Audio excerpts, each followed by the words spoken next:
All right, so apart from having functions that are increasing and decreasing, what do we call those points that they switch from either increasing to decreasing or decreasing to increasing, right? So here my function starts off increasing and then it switches to decreasing, right? So this point here is what we call a relative maximum.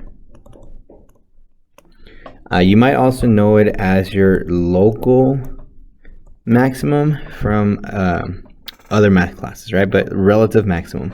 And then the one that is kind of like the most was the highest, right? So there's nothing else that's higher than that value, right? So the highest point is what we call the absolute maximum, right? So absolute maximum means there is nothing higher than that, right? So if we look at our end behavior, the function ends up going down to negative infinity, both left and right, correct?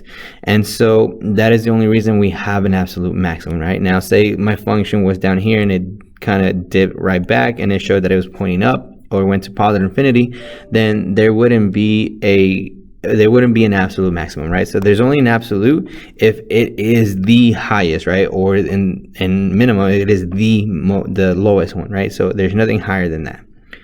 So what does the minimum look like? Well, the minimum is when the graph changes from decreasing to increasing, right? So here, again, because that's not the lowest one, it is still what we call a relative minimum. Here, because this is the lowest one, that is what we call an absolute minimum, right? And again, let's say my function dipped down and showed that it was an arrow straight down, then there wouldn't be an absolute. But because there's nothing lower than this particular value, or y value, then that is what we consider the absolute maximum, right? So how do we read it? So we say we have an absolute value of f of b, so whatever that y value is at x equals b, right? Same thing here. We have we have a relative minimum at x equals a, and it's whatever f of a is equal to. So what does that look like with an actual example, right? So here's an example.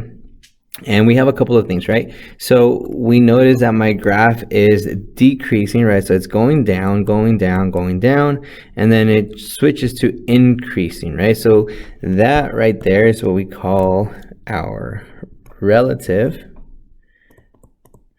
minimum. And so then it kind of goes increasing. Now here it looks like it wants to do something, right? But it's still going up, right? It's still increasing.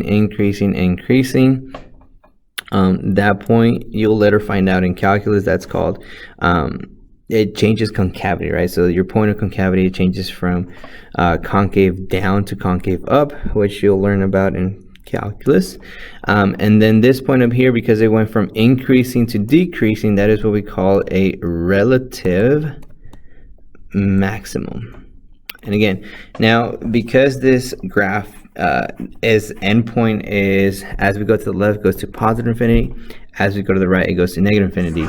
There is no absolute minimum or absolute maximum, right? We just have relative, because those are not the highest one, but is one of the highest ones. So it changes from positive to negative or negative to positive, right? And so we can kind of guesstimate where these values happen. So maybe this one down here, so if that's -4, that's -2, that's -1. So we can say we can approximate, and we can say we have a relative min, and if we want to be more precise, we can say of -8 at x equals -1, right? Now this, again, this is not accurate because we're kind of just guessing from here, but we're making an educated guess, right? We're taking our best guess that we can.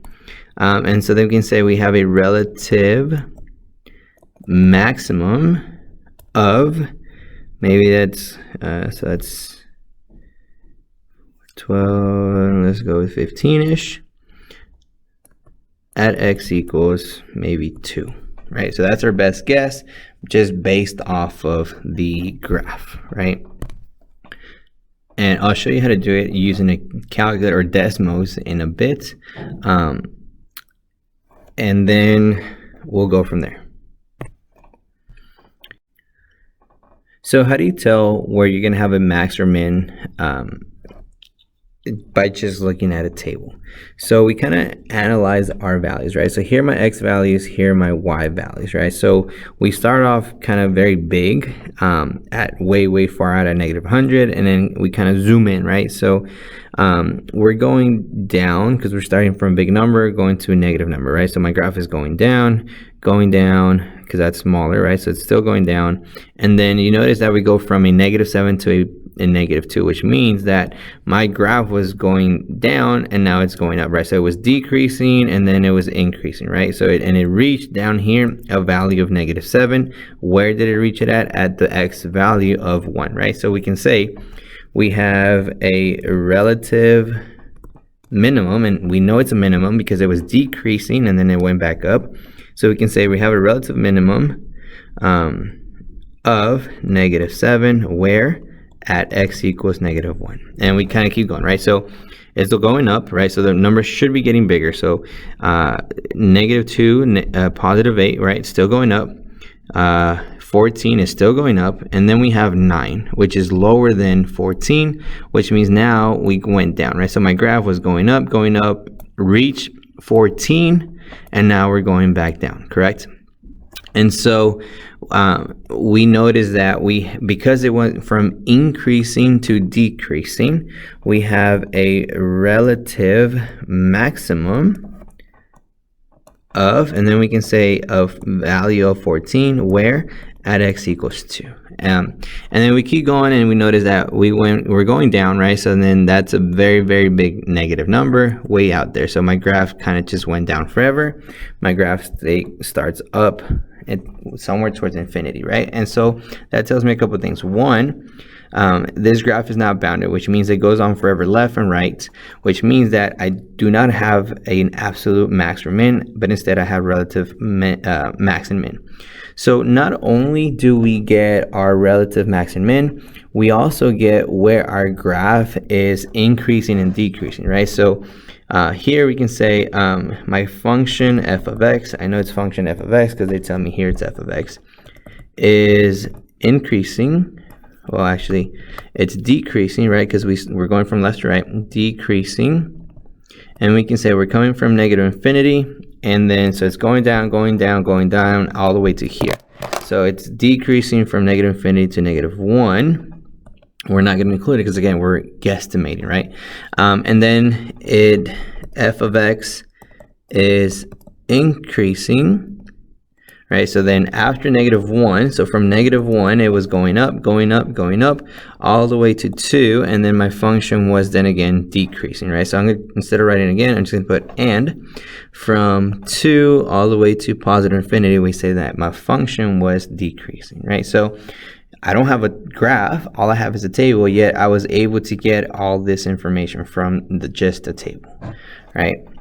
So let's look at one more example, so we can kind of seal the deal, right? So what is my function doing, right? So that's a very big, right, big negative number, and then that's a smaller negative number, but it's still a negative number, right? So so we're kind of starting down here, and we're going up, right? So we reach -7, and then we are at -0.09, which means we're still going up, right? Because we're getting closer to 0.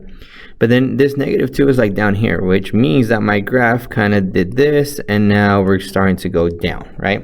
So that tells me that I have a relative maximum, or a relative max, at x equals -1.5. We can have a relative max of at -1.5 of, so what's the y value? -0.09. And then we look at our graph, our values, right? So -2 and -3, okay, that's still going down, -3.5 to -3. So that's a little bit closer to 0 than 3.5. So that means that my graph was doing this, and now we're going back up again, right? So because even though it's a small change, it's still a change, right? So now my graph went from decreasing to increasing. So I can say I have a relative minimum. The reason I know it's a minimum because we went from decreasing to increasing. And so we can say we have a relative minimum at x equals negative 0.5, right? And so now, again, what's my graph doing? So my graph is starting to increase, which means I should be getting closer to 0, right? So I'm going closer to 0, so I'm going up, and then we got -4, which is down below, which means my graph now went up and now is going down, right? And so I can say I have another relative, so it went from increasing to decreasing, another relative max at x equals 0.5, and then my function is going down. And then notice how we know it's going down because it went from -2.4 to -4, which is more negative, and then to -0.5, which is still more negative. And then the next value, we jump right back up to +1, which means that I'm going to have another relative minimum. And the reason I know I have a minimum is because my table, my numbers went from decreasing to increasing, right? So if it's decreasing to increasing, that means it's doing this, right? So we have a little dip. And so that happens at the x value at x equals 1.5. And so that's making our best guess based off the table, right? So if we look at the graph, this is the graph of the table we're just looking at, and doesn't match what we say, right? So I'm going to circle here. And if you notice, my function was increasing and then it was decreasing. So I have, according to this graph, I have a relative maximum, and I'm just going to label all the spots I have a maximum at, right? So the first one was at, it looks to be at negative, I have a relative max at x equals -1.5, and then I also have another relative max at, looks like x equals 0.5, and then it looks like I'm going to have a relative minimum. Remember, minimum is when the function goes from decreasing to increasing, right? So it looks like that happens somewhere between here, which is about at x equals -0.5, and then again over here at about x equals 1.5. And so if we look at what we originally had, does that match what we talked about, right? So if we compare, it's kind of hard to see. If we compare our table to our graph and our values, we said we were going to have a relative maximum at 2 points. And those x values was somewhere about -1.5, which we got here, and at 0.5, which is the same thing here, right? And then we said that according to the table, we're going to have a relative minimum somewhere about -0.5 and somewhere about 1.5. And if we look at the graph, we get the same thing, right? We have a relative minimum at somewhere at -0.5 and again somewhere at 1.5.